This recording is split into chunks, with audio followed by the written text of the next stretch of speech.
नमस्कार, स्वागत है आप सभी का हमारे कार्यक्रम संजीवनी में। आपके साथ मैं हूं सोनाली शर्मा। दर्शकों, मां बनना हर स्त्री के जीवन का सबसे ज़्यादा सुंदर अनुभव होता है, लेकिन मां बनने के बाद, प्रसव के बाद का जो समय होता है वो भी कहीं ना कहीं बेहद संवेदनशील और महत्वपूर्ण होता है। अक्सर जब घर में नन्हा मेहमान आ जाता है तो हमारा सारा ध्यान बच्चे पर फोकस हो जाता है और कहीं ना कहीं हम माँ की देखभाल को कभी कभी नज़रअंदाज भी कर देते हैं। ऐसे में आज अपने इस कार्यक्रम के जरिए हम जानेंगे कि आखिर प्रसूति के उपरांत किस तरह से आयुर्वेद के जरिए एक माँ की देखभाल की जा सकती है, ताकि माँ स्वस्थ उसका जीवन बन सके, और अगर माँ स्वस्थ रहेगी तो ही नन्हा बच्चा भी स्वस्थ रह पाएगा।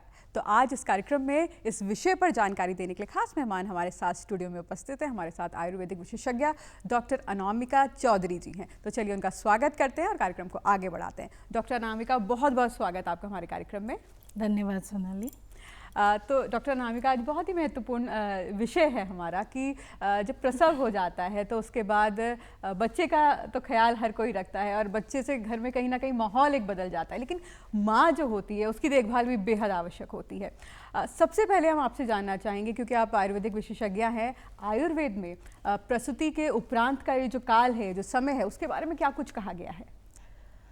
आयुर्वेद में इसके बारे में एक बहुत विशेष टर्म दिया है, सूतिका परिचर्या, और बहुत डिटेल में एक्सप्लेन किया गया है कि किस तरह का भोजन माता को लेना चाहिए, किस तरह की दिनचर्या माता की होनी चाहिए, और किस तरह से विशेष प्रिकॉशंस जो हम आजकल बताते हैं सबको, वो सारी हमारी संहिताओं में पहले से मेंशन है।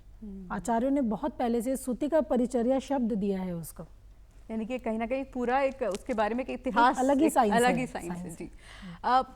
जब एक महिला बच्चे को जन्म देती है, जन्म देने से पहले तो बहुत शारीरिक परिवर्तन होते हैं, जन्म देने के बाद किस तरह का शारीरिक और मानसिक बदलाव एक महिला को उससे गुजरना पड़ता है प्रसव के बाद?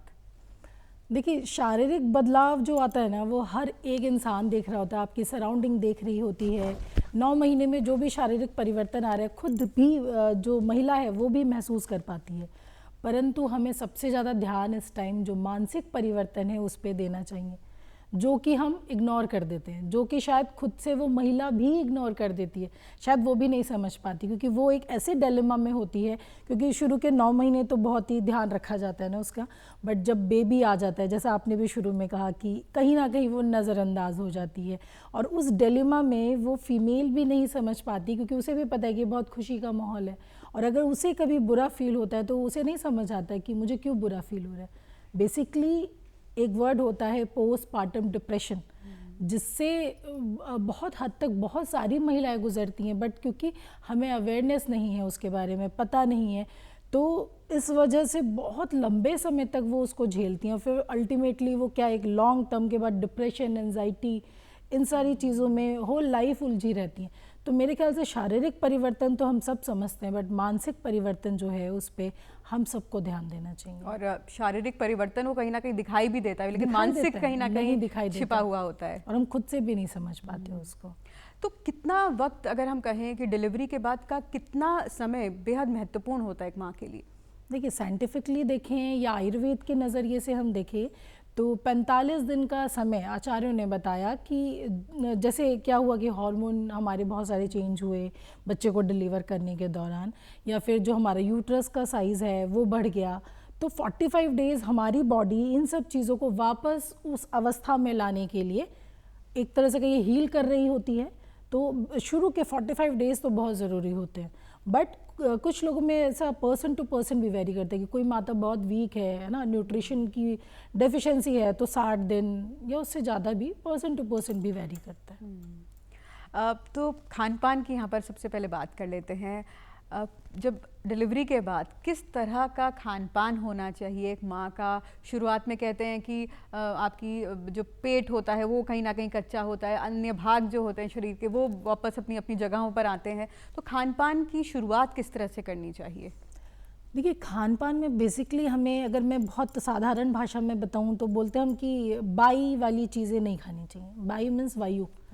ये ऐसी अवस्था होती है जिस टाइम पे वायु बहुत ज़्यादा प्रकोपित रहती है, मतलब अपनी सामान्य अवस्था में नहीं रहती, और अगर हम उसको उस टाइम बैलेंस नहीं करेंगे तो वो हमें किसी भी सिस्टम की डिजीज़ दे सकती है। जैसे कि आपने बहुत सामान्य लोगों में भी देखा होगा कि डिलीवरी हो गई बट उसके बाद पेन रह गया, कमर में बहुत सालों तक पेन बता रहे हैं, या फिर आई साइट वीक हो गई। तो ये सब उसी वात की वजह से। तो खान पान में हमें वो चीज़ें लेनी है जो उसका शमन करे। जैसे बताऊं मैं आपको, जैसे बोलते हैं मटर, गोभी, मोटी दालें, ये सब क्या करती है, बहुत ज़्यादा वायु बनाती हैं या गैस बनाती हैं। तो अगर माता ऐसे आहार को लेगी तो ऑलरेडी उसकी जो पेट की मसल्स है, अभी अभी जब बेबी डिलीवर हुआ है तो वो वीक है। अब जिसको लोकल लैंग्वेज में हमने बोला कि मसल्स बहुत कच्ची है, बट वो साइंटिफिकली यही है कि वो भी मसल्स के फाइबर्स बहुत वीक है और उनको हीलिंग चाहिए। हीलिंग के लिए रेस्टिंग चाहिए। तो हम अगर बहुत ज़्यादा खा लें और हमें बार बार एब्डोमिनल ब्लोटिंग हो रही है, पेट साफ नहीं हो रहा है, तो हम ओवर एक्सर्शन दे रहे हैं उसको। तो इसलिए ऐसी चीज़ें हम बोलते हैं कि घी का यूज़ करें, अजवाइन का यूज़ करें, हींग का यूज़ करें, ऐसी चीज़ें जो बॉडी में वात को ना बढ़ने दें। मूंग की दाल, हल्की दालें, छोटी दालें जिन्हें बोलते हैं, वो इजीली डाइजेस्ट हो जाती हैं। तो ऐसी चीज़ें लेनी चाहिए माताओं को। हरी सब्जियाँ, जो सुपाचक भोजन होता है, सुपाच्य में, क्योंकि बहुत सारी फीमेल्स ये भी फेस करती हैं कि डिलीवरी के बाद कॉन्स्टिपेशन, और कॉन्स्टिपेशन के बाद पाइल्स, और वो फिर होल लाइफ रह जाता है। तो इसीलिए ये इस टाइम पीरियड पे बहुत ध्यान देना पड़ता है। कई तरह के पेय भी बताए गए हैं कि डिलीवरी के बाद आपको जीरे का पानी, तो ऐसे कौन कौन सी चीज़ें हैं जो शामिल करनी चाहिए और बहुत ज़रूरी होती है और काफ़ी मददगार भी साबित होती है? जी, जैसे जीरे का पानी आपने बोला, वैसे ही अजवाइन का पानी। मतलब हम तो ये प्रिस्क्राइब करते हैं कि सुबह जब आप उठे, माता जब उठती है तो उसको अजवाइन का पानी हमें देना चाहिए। एक तो अजवाइन का पानी क्या करेगा, बॉडी की जो वायु है उसको कंट्रोल करेगा। दूसरा कि ये लैक्टेशन में बहुत अच्छा काम करता है। जो माता स्तनपान करा रही है, जिनको मिल्क प्रोडक्शन कम हो रहा है, तो उसमें बहुत अच्छा काम करेगा अजवाइन का पानी। बिल्कुल। डॉक्टर चौधरी, प्रसव के बाद लड्डू और घी खाने का बहुत चलन है, तो कितना फ़ायदेमंद होता है ये, और कब तक खाना चाहिए? क्योंकि कई महिलाओं को ये होता है कि हम खाते हैं लेकिन वेट बहुत ज़्यादा बढ़ जाता है, और प्रेगनेंसी का वेट भी रहता है, और उनको शेड भी करने का मन होता है। तो कितने दिनों तक इन चीज़ों का सेवन करना चाहिए? देखिए, लड्डू और घी की जो बात है वो खाना चाहिए डेफिनेटली, क्योंकि इतने 9 महीने आपने जो खाया वो टोटल आपकी बॉडी को नहीं लगा, उसने एक नया जीव बना दिया उससे ना, तो वो पोषण सारा आपको नहीं गया। तो बहुत न्यूट्रिशनल डेफिशिएंसी तो है बॉडी में, तो उसके लिए हम बोलते हैं कि अब घी या जो ड्राई फ्रूट्स के लड्डू, गोंद का लड्डू, ये खाना चाहिए। अब आई बात मात्रा की, तो एक लड्डू सफिशिएंट है डेली का। अब अगर जहाँ पे महिला ये कर रही हैं कि दिन का 4 लड्डू खा लिया, तो आपने एक्सेसिव मात्रा में घी भी ले लिया, तो तब उस अवस्था में जाके फिर जो हम बोल रहे हैं कि फैट बढ़ जाना तब होता है। अगर आप एक लड्डू दिन का ले रहे हैं तो सफिशिएंट है वो आपके लिए। आयुर्वेद की नज़र से अगर देखिए तो कौन कौन सी ऐसी चीज़ें या चूरन या ऐसी कौन कौन सी दवा भी नहीं बोलेंगे, लेकिन कौन कौन सी ऐसे चीज़ें हैं जो शामिल एक महिला को अपनी डाइट में उन दिनों करनी चाहिए ताकि ताकत बनी रहे पोस्ट पार्टम? देखिए, सबसे पहले तो मुझे लगता है कि सारे घर में जो दादी नानी हैं, और वो तो खुद से ही बता देती हैं कि डिलीवरी हुई तो दशमूलारिस्ट आपने पीना ही पीना है, और डॉक्टर के पास नहीं जाना पड़ता वो जानने के लिए ना। दशमूलारिस्ट हो गया, कुमार्यासव हो गया, ये सब क्या करते हैं, जितना ब्लड अभी बॉडी में ऐसा है जो यूटिलाइज नहीं है, जो निकल जाना चाहिए, वो निकल जाता है जब हम दशमूलारिस्ट लेते हैं। दशमूलारिस्ट का काम क्या रहता है कि जो यूट्रस में स्वेलिंग है उसको कम कर दे, यूट्रस को प्रॉपर अपनी साइज में ले आए, है ना। लोहासव होता है जो कि आयरन डेफिशिएंसी है, जितना ब्लड लॉस हुआ है हमारी बॉडी से वो उसको पूरा कर दे। तो ये तो अब हम बोलते हैं दवाइयाँ, नहीं तो पहले की दादी नानी तो मुझे लगता है कि डिलीवरी के बाद से घर में महिलाओं को ये देना शुरू कर देती थी, और कम से कम 3 महीना लेना चाहिए उनको। बिल्कुल। कई महिलाओं में ऐसा देखा गया है कि डिलीवरी के बाद काफ़ी हेयर फॉल होता है, बाल बहुत झड़ते हैं, और कहीं ना कहीं उससे जो कॉन्फिडेंस है माँ का वो भी लो होने लगता है। तो उसके लिए क्या कुछ किया जा सकता है, और ये क्या नॉर्मल होता है, कब तक कंटिन्यू रहता है? देखिए, नॉर्मल के जैसे मैंने आपको बताया ना, न्यूट्रिशनल डेफिशिएंसी है ये, और ये न्यूट्रिशनल डेफिशिएंसी जब तक हम पूरी नहीं करेंगे तब तक ये होता रहेगा। तो हेयर फॉल का रीज़न यही है। तो हमें उस टाइम पे क्या करना है कि हमें अपनी डाइट अच्छी करनी है, क्योंकि अभी 9 महीने आपने यही सोच के खाया कि बच्चे के लिए क्या अच्छा था, अब आपको वो खाना है जो आपके लिए अच्छा हो। ठीक है, बहुत अभी आपने हेयर फॉल की बात करी, कुछ फीमेल्स को ऐसा भी होता है कि थोड़ी सी बात पे स्ट्रेस हो जाता है, नींद प्रॉपर नहीं आ रही है, तो ये सब जब हम उसका ध्यान रखेंगे तो जाके ये चीज़ें पूरी हो पाएंगी। तो इसमें क्या करना चाहिए अगर किसी को बहुत हेयर फॉल हो रहा है, क्योंकि कहीं ना कहीं टेंशन का कारण तो बन जाता है, तो क्या कुछ खाने में या कोई और ऐसी दवा भी शामिल कर सकते हैं? दवा के नाम पे तो आप एज अ मल्टीविटामिन चीज़ें, आयरन सप्लीमेंट्स जो हैं वो ऐड कर सकते हैं, और डाइट में हरी पत्तेदार सब्जियां, अगर दालें लेंगे, दूध लेंगे, तो ये अपने आप नेचुरली ही ठीक होना शुरू हो जाएगा। कुछ हेयर ऑयल्स आते हैं जो मेडिकेटेड हेयर ऑयल्स हैं, उनको यूज़ करें, क्योंकि हेयर फॉल होने के बहुत सारे रीज़न हो सकते हैं कि अगर उसकी नींद पूरी ना हो रही हो, उसको स्ट्रेस हो रहा हो, और तीसरा डाइट। तो अगर तीनों चीज़ों पे हम काम करें तो हेयर फॉल का प्रॉब्लम बहुत इजीली चला जाएगा। अब एक नॉर्मल डिलीवरी और एक सिजेरियन डिलीवरी, क्योंकि आजकल सी सेक्शन भी बहुत कॉमन हो गए हैं, इनमें क्या फ़र्क होता है इन दोनों की देखभाल में? मतलब आफ्टर डिलीवरी कितना फ़र्क होता है एक नॉर्मल प्रसव के बाद की वापस ठीक होने में, नॉर्मल बॉडी आने में, और एक सी सेक्शन में? देखिए, नॉर्मल डिलीवरी में आपने जनरली देखा होगा कि दूसरे ही दिन से महिलाओं को बोलते हैं कि आप हल्का फुल्का चलना शुरू कर दीजिए ना। बट सिजेरियन में हीलिंग बहुत ज़्यादा चाहिए बॉडी को, वहाँ पर जो कट है वो बहुत ज़्यादा है, तो हम उसे इतनी जल्दी मूवमेंट के लिए नहीं बोल सकते। हमें कम से कम 1 हफ्ता या 6 दिन उसको पहले रेस्टिंग फेज में रखना है, उसके बाद उसका मूवमेंट धीरे धीरे स्टार्ट होता है, क्योंकि एनेस्थीसिया भी लगा रहता है, तो जो लोअर पेल्विक एरिया है वो थोड़ा ज़्यादा वीक होता है कंपेयर टू नॉर्मल डिलीवरी। तो इसलिए सिजेरियन वाले में हमें ज़्यादा ध्यान रखना पड़ता है। जो नॉर्मल डिलीवरी अब कमर दर्द भी आपने अभी जिक्र भी किया, बहुत सी महिलाओं को कमर दर्द की शिकायत होती है, और कई बार कहते हैं कि एनेस्थीसिया का असर होता है, लेकिन जिनकी नॉर्मल डिलीवरी भी होती है उनमें भी कमर दर्द की शिकायत देखी जाती है। तो पहली बात तो ये क्यों होता है, और ऐसा होने पर महिला को क्या करना चाहिए, क्या कुछ चीज़ें वो ले सकती है ताकि इस चीज़ का निवारण हो सके? देखिए, कमर दर्द मैंने आपको बताया कि अगर हम अपनी बॉडी की वात को कंट्रोल नहीं कर पाएंगे सूतिका काल में, आफ्टर डिलीवरी अगर हमने उसको कंट्रोल नहीं किया तो वो बढ़ जाएगा बॉडी में, और जब भी वो बढ़ता है तो वो कहीं ना कहीं पेन करता है, और मैक्सिमम क्योंकि वो पेल्विक एरिया का है रीज़न जहाँ पे बेबी ग्रो हुआ फिर डिलीवर हुआ, तो इसलिए वहाँ पे क्या होता है, अगर मैं बहुत नॉर्मल भाषा में आपको समझाऊँ तो एक गैप बन जाता है, और उस गैप को वायु आके ग्रेस्प कर लेती है, जिसकी वजह से वहाँ पे हमेशा पेन रहता है, या वहाँ की हड्डियों में पेन रहता है। उसको सबसे अच्छा ट्रीट हम कर सकते हैं ऑयलिंग से। इसीलिए मेरे पास जो भी पेशेंट्स आते हैं या जो भी महिला मेरे कांटेक्ट में आती हैं, मैं उन्हें यही बोलती हूँ कि आफ्टर डिलीवरी एटलीस्ट 15 से या फिर 21 दिन ऑयलिंग कराइए बॉडी की, जिससे जो वात एक्यूमुलेट हो रही है बॉडी में, इकट्ठी हो रही है, वो निकल जाए। तो ऑयलिंग की बात करी, और ये भी दादी नानी के समय की ही चीज़ें हैं जो चली आ रही हैं, और कई महिलाएं आज के समय में इग्नोर कर देती हैं। हाँ। तो कितना महत्वपूर्ण ऑयलिंग है, कौन सा तेल इसमें सही रहता है, और गर्म करके कितने समय तक मालिश करनी चाहिए, गर्म तेल, ठंडा तेल, कौन सा, किस तरह से?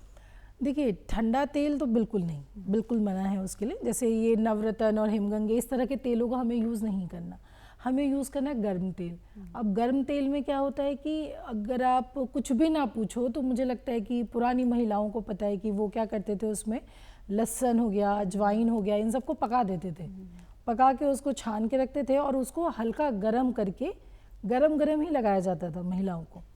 पर अगर अब बात करो आपकी, चलो हमारे पास वो भी टाइम नहीं है तो तेल पकाने का और उसको यूज़ करने का, तो आयुर्वेद में बहुत सारे ऐसे मेडिकेटेड ऑयल आते हैं जो आफ्टर डिलीवरी यूज़ किए जाते हैं मसल को स्ट्रेंथ करने के लिए। तो बहुत सारे मेडिकेटेड ऑयल हैं ऐसे आयुर्वेद में। और मसाज कितने समय तक मालिश करनी चाहिए? कम से कम 15 से नहीं तो 21 दिन तक। और हर दिन कितना देर? हर दिन कर सकते हैं आप 15 से 20 मिनट। जी, बहुत ज़्यादा प्रेशर नहीं देना है पेल्विक एरिया को, बट 15 से 20 मिनट वो जो मसल्स की मसाज होगी ना, वो उसको बहुत स्ट्रेंथ करेगी। और ये आप नोटिस भी करोगे, जो लोग ऑयलिंग कराते हैं उनको बैक पेन नहीं होता। बिल्कुल। कई महिलाओं में देखा गया है कि बहुत ज़्यादा जब ये समय पूरा हो जाता है तो उनको वापस अपने कामकाज पर लौटना पड़ता है। ऐसे में शरीर कहीं ना कहीं तो पीछे कच्चा रहता ही है, तो इन महिलाओं के लिए क्या कुछ सलाह होगी जो जिनको मजबूरन काम पर जल्दी लौटना पड़ता है या घर की और रिस्पॉन्सिबिलिटीज़ होती हैं, तो उनको क्या कुछ और एक्स्ट्रा अपने डाइट में या अपने रोज़मर्रा के जीवन में शामिल करना चाहिए? देखिए आजकल की महिलाएं मतलब बिना किसी उसके आप कह सकते हो कि वो एक वॉरियर है, क्योंकि वो अगर घर में बच्चे को देख रही है तो बाहर अपना करियर भी देख रही है। अगर ऐसा होता है, ऐसी कंडीशन है कि आपको वापस अपने काम पे जल्दी आना पड़ता है, तो मैं ये कहती हूँ कि मेंटली स्ट्रेंथनिंग बहुत ज़रूरी है उस टाइम पे। अगर उसको बहुत ज़्यादा स्ट्रेस और एंजाइटी है तो उसको उस टाइम पे ट्रीट करना चाहिए। आयुर्वेद में बहुत सारी औषधियाँ भी कह सकते हैं और कुछ और प्रोसीजर्स भी ऐसे हैं जिनको करके वो अपने मेंटल जो उस टाइम बहुत पजल और डिलेमा वाली कंडीशन होती है, क्योंकि एक इमोशनली वो बच्चे से कनेक्ट है, फिर उससे बहुत देर तक दूर रह पाना भी उसके लिए मुश्किल होता है। तो ये सारी चीज़ों के लिए पहले उसको मानसिक रूप से बहुत स्ट्रांग होना पड़ेगा। दूसरा, अगर शारीरिक बात करें तो माँ को ये सोचना चाहिए कि अगर वो स्तनपान करा रही है तो फिर उसको अपनी डाइट प्रॉपर लेनी है। अगर वो डाइट बहुत ज़्यादा नहीं भी खा पा रही तो कुछ मल्टीविटामिन, कुछ ऐसी औषधियाँ जो उसको ताकत देती हैं, आयुर्वेद में रसायन जैसी कुछ औषधियाँ आती हैं, तो वो माता को रेगुलर उस पर लेनी चाहिए। आपने अवसाद की यहाँ पर बात करी, किस तरह से डील करना चाहिए इन चीज़ों से और परिवार का क्या कुछ रोल होना चाहिए? अगर एक स्त्री कहीं ना कहीं अपने आप को एक कहते हैं दूसरा जन्म होता है, तो वो दूसरा जन्म ले रही होती है और कई चीज़ें अब उसके लिए नई हैं, बच्चा भी संभालना है, शरीर को भी देखना है, तो मानसिक स्वास्थ्य कहीं ना कहीं उस पर कोई ना कोई कमी आती है या एक दिमागी तौर पर उतनी मजबूत नहीं रह पाती है। तो किस तरह से मानसिक रूप से स्वस्थ रहने के लिए परिवार का योगदान और खुद को किस तरह से मोटिवेट रखें? बिल्कुल, मेरा तो ये मानना है कि इस टाइम पे मतलब फीमेल तो बहुत हेल्पलेस फील कर रही होती है क्योंकि वो अपने लिए कुछ नहीं कर पाती, बट इस टाइम पे परिवार का योगदान बहुत ज़रूरी है। अगर उसके जो ड्यूटीज़ हैं उसको घर वाले मिल के थोड़ा थोड़ा बांट ले। अब लोगों को ऐसा लगता है कि बच्चा हो गया तो टोटल रिस्पॉन्सिबिलिटी अब उसकी हो गई, अब वो रोए तो वही चुप कराए, रात में रोए तो वही चुप कराए, तो फिर इस तरह से उसकी तो नींद भी पूरी नहीं हो पाती ना। और नींद पूरी नहीं हो पाती, और आपको पता है कि हीलिंग के लिए जब हम जितना सोते हैं उतनी अच्छी हीलिंग होती है, तो इसमें परिवार का सहयोग बहुत ज़रूरी है। और अगर तब भी अगर महिला को लगता है तो उनको ये करना चाहिए कि एटलीस्ट मेडिटेशन की तरफ जाए, थोड़ा सा ध्यान लगा पाए, पर मन शांत उस टाइम पे रह नहीं पाता। परिवार का सहयोग बहुत ज़रूरी है इसमें। बिल्कुल। कई महिलाओं की डिलीवरी गर्मियों में होती है, ऐसे में कई महिलाओं को हमने मतलब बड़े बुजुर्ग तो कहते हैं घर में कि पंखा नहीं चलेगा और आपको गर्म कपड़े पहन के रखने हैं, लेकिन कई लोगों से नहीं सहन हो पाता। तो जो जिनकी ग्रीष्मकाल में कहीं ना कहीं डिलीवरी हो रही है, उन महिलाओं को किस तरह से अपनी देखभाल करनी चाहिए? और अगर कुछ ठंडा पीने का मन करे या पंखे के नीचे बैठने का मन करे तो क्या वो सही होता है, या थोड़ा सा इस पर भी आप प्रकाश डालें? देखिए क्या है ना कि जो हमने बात करी वात की, बस उसी से बचना है हमें, ठीक है। अब अगर जनवरी की डिलीवरी है तो वो तो बिल्कुल कवर करेंगे ना, उसको बिल्कुल कवर कर सकते हैं क्योंकि उस टाइम बहुत ज़्यादा ठंडी हवा है बाहर। बट गर्मी के टाइम है, अब जून में किसी की डिलीवरी है तो बाहर उतनी ठंडी हवा नहीं है, तो हमें ये नेसेसरी नहीं है कि हम उसको उतना ही कवर करके रखें जितना जनवरी में हमने कवर करे रखा। बस बेसिक कॉन्सेप्ट क्या है कि एक हल्का सा आपने दुपट्टा डाल लिया एक सर पे कि डायरेक्ट हवा ना लगे, है ना। अब ऐसा जरूरी नहीं कि जून में हम उसे बोले स्वेटर पहन के रखो, नहीं, बट आपने सूती पहना है तो एक सूती फुल स्लीव्स वाला आपने ड्रेस पहन लिया, ऐसा एटलीस्ट कवर करके रखना है। पर इतना नहीं कि आपने स्वेटर से कवर कर दिया, उसे कैप पहना दिया, तो ऐसे उसको बहुत दिक्कत होगी। तो टेम्परेचर के बिहाफ पे दोनों में वेरी करेगा। और जैसे सर्दियों की डिलीवरी होती है तो उस टाइम पे कितना कपड़े पहनने चाहिए? उस टाइम पे जितना एक नॉर्मल व्यक्ति पहन रहा है ना, कैप पहन, देखिए सर ढकना बहुत ज़रूरी है। अगर सर नहीं ढकेंगे और डायरेक्ट हवा लगेगी ठंड की टाइम की डिलीवरी में तो बिल्कुल उसको आंखों में दर्द, सर में दर्द, ये चीज़ें होंगी, ठीक है ना। हेड मसाज करना बहुत ज़रूरी है, सर पे तेल रखना बहुत ज़रूरी है उस टाइम पे। तो सारा घुमा फिरा के कॉन्सेप्ट सिर्फ इतना है कि वात से बचना है, जो वायु बढ़ रही है चाहे वो बाहर की हो चाहे वो बॉडी की हो, उससे बचना। और कई फैमिलीज़ में ये भी कहा जाता है कि आपको पेट पे लगातार कपड़ा बांधना चाहिए, और अगर कपड़ा नहीं तो बेल्ट लगानी चाहिए, तो वो कहाँ तक सही है और कब तक, कितने दिनों तक अगर सही है तो कब तक करना चाहिए? देखिए वो सही है, कपड़ा या बेल्ट जो भी सही लगे वो महिलाओं को बांधना चाहिए, क्योंकि क्या होता है कि जो हमारी पेट की मसल्स है ना वो लूज़ होती हैं उस टाइम पे। और फिर उसके बाद क्या होता है, फीमेल क्या कुछ काम कर रही है या वो उसको कॉन्स्टिपेशन है और वो प्रेशर लगा रही है पेट पे, तो मसल्स अपने आप धीरे धीरे बाहर आ जाती है। वो इसलिए कहा जाता है कि उसको अगर हम बांध के रखेंगे ना तो वो प्रेशर की वजह से वहीं पे हील होगी। तो वो बांधना चाहिए और 45 से 60 दिन तक एटलीस्ट तो बांधना ही चाहिए। जब तक हीलिंग प्रोसेस हमारी चल रही है तब तक उसको बांधना चाहिए। बिल्कुल। डॉक्टर चौधरी, कई महिलाओं में जो मासिक चक्र है वो बहुत जल्दी आ जाता है या फिर कुछ महिलाओं में वो काफ़ी समय बाद आता है। तो जिन महिलाओं का जल्दी जिनके पीरियड स्टार्ट हो जाते हैं आफ्टर डिलीवरी, उनको किस तरह से अपनी देखभाल करनी चाहिए? क्योंकि एक कहीं ना कहीं बॉडी में एक और प्रोसेस भी आपका शुरुआत हो चुकी है, तो वीकनेस भी आती है बहुत महिलाओं को, तो किस तरह से क्या कुछ करना चाहिए ऐसे समय में? देखिए ये किसी में जल्दी और किसी में देर से आने का रीज़न तो यही है कि जो हम हार्मोन्स हमारी बॉडी के हैं उसके रेगुलेशन के ऊपर डिपेंड करता है। दूसरा ये डिपेंड करता है कि माता जो है वो स्तनपान कितना करा रही है, कितनी मात्रा में करा रही है, क्योंकि प्रोलैक्टिन हार्मोन्स जो हैं वो बहुत ज़्यादा इसमें रोल प्ले करते हैं और इससे कोई कोई दिक्कत नहीं होती। मिस हाँ, वीकनेस जो है उसके लिए आप कोई आयरन सप्लीमेंट ले सकते, क्योंकि एक प्राकृतिक क्रिया है तो ये शुरू होगी तो दिक्कत कोई नहीं होगी इसमें। ये हो जाना ही सही है कि अपने टाइम से शुरू हो जाए वो। बिल्कुल।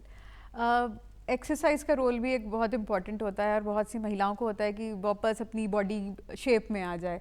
तो ऐसा सोचना कहाँ तक सही है कि जल्दी, मतलब कहीं जल्दबाजी तो नहीं है ऐसा सोचना कि हम वापस बैक टू जो पुराना साइज़ है वैसा हो जाए, क्योंकि वो भी डिफ़िकल्ट होता है। तो कितना उस चीज़ पे फोकस करना और बॉडी वापस एक्सरसाइज की ओर चलना, व्यायाम की ओर चलना, कितना समय बाद इस चीज़ पर सोचना चाहिए? मैंने पर्सनली ये देखा है आजकल कि जो थोड़े आधुनिक युग के जो बच्चे हैं उनको ये इस बात का सबसे ज़्यादा स्ट्रेस होता है कि कब हम वापस उसी फिगर में आ जाएं या वही वेट हो जाए हमारा। बट इसमें बिल्कुल भी जल्दबाजी नहीं करनी, क्योंकि मैंने बोला कि बॉडी हमारी हीलिंग प्रोसेस में है। तो कम से कम 6 महीना आपको कोई भी हैवी एक्सरसाइज नहीं करनी। आपको बहुत करना है योगा मेडिटेशन को करना शुरू कर दीजिए, बट एक्सरसाइज 6 महीने बाद। और एक्सरसाइज की शुरुआत किस तरह से करनी चाहिए? योग शुरू करना चाहिए या जो पहले आजकल बहुत तरह तरह के एक्सरसाइजेस के ऑप्शंस है, तो धीरे धीरे किस तरह से शुरुआत करनी चाहिए? सबसे पहले योगा मेडिटेशन से शुरू करें, उसके बाद light exercise means joints movements वाली एक्सरसाइज करें, उसके बाद स्ट्रेचिंग पे जाएं। टोनिंग, बेसिकली हमें टोनिंग करनी है, तो टोनिंग में जाते जाते हमें थोड़ा टाइम लेना चाहिए। इनिशियली सिर्फ स्ट्रेचिंग एक्सरसाइज करनी चाहिए। कई जो नई माँ होती है उनको ये भी बोला जाता है कि टेलीविज़न मत देखो, आंखें कमज़ोर हो जाएंगी, मोबाइल मत देखो, आंखें कमज़ोर हो जाएंगी। तो क्या वाकई इन चीज़ों में मतलब इन चीज़ों से फ़र्क पड़ता है या इसमें भी कोई लिमिटेशन रखनी चाहिए या कोई फ़र्क नहीं पड़ता? वो तो माताओं को क्या, वो तो आजकल सबको कहा जाता है मोबाइल मत देखो आंखें कमज़ोर हो जाएंगी। पर हाँ देखिए, वो उसका कॉन्सेप्ट वही है कि अगर हम आंखों पे बहुत ज़ोर देखें, अगर माता बहुत देर तक टीवी देख रही है ना तो उसको हेडेक हो जाएगा। अगर वो बहुत देर तक फोर्स लगा के आंखों पे और मोबाइल बहुत देर तक देख रही है तो उसको दर्द होगा, आंखों में दर्द होगा, सर में दर्द होगा। तो इसलिए मना किया जाता है कि उसका टाइम पीरियड लिमिट होना चाहिए। तो वो ज़रूरी है प्रिकॉशंस। कई महिलाएं प्रसव के बाद बहुत ही कम समय में ही उनको अपने घरेलू काम शुरू कर देने होते हैं, कोई नहीं होता घर में साथ में हाथ बटाने के लिए। तो कितने दिन बाद हमें घर के काम शुरू करने चाहिए? और कई जगह ये भी कहा जाता है ज़्यादा देर मत खड़े रहो, अभी शरीर कमज़ोर है, तो किस तरह से शुरुआत करनी चाहिए घर के काम में? देखिए, जैसा अगर आप ये बोलो कि हमारा हिंदू समाज क्या बोलता है, तो पहले भी आप देखोगे 45 डेज तक काम नहीं करने दिया जाता था। और फिर इसे आयुर्वेद से कोरिलेट करें तो 45 डेज ही उन्होंने हीलिंग प्रोसेस बोली है कि 45 डेज का सुत्ती का परिचर्या काल है, तो 45 डेज हीलिंग हो रही है। तो उस टाइम पे आप सिर्फ बच्चे की देखभाल करें, अपनी देखभाल करें, घर के काम ज़्यादा ना करें। और जब घर के काम शुरू करने तो 45 डेज बाद ही करें उसको।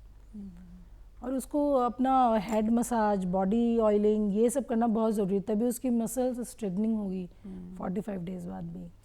कई जगह ये भी कहा जाता है कि ठंडे पानी में हाथ मत डालिए, गर्म पानी का इस्तेमाल करिए। तो ये कहाँ तक सही है और इसका क्या मतलब अगर ठंडे पानी में कोई से काम करता है तो उसके क्या कुछ दुष्परिणाम हो सकते हैं? देखिए ना, बिल्कुल ठीक है, गर्म पानी का ही यूज़ करना चाहिए। और अगर गर्मी की डिलीवरी भी है तो भी गुनगुने पानी का ही यूज़ करना चाहिए, क्योंकि जो हम बार बार बोल रहे हैं ना, वायु तो क्या है, किसी भी ठंडी चीज़ से बढ़ जाएगी।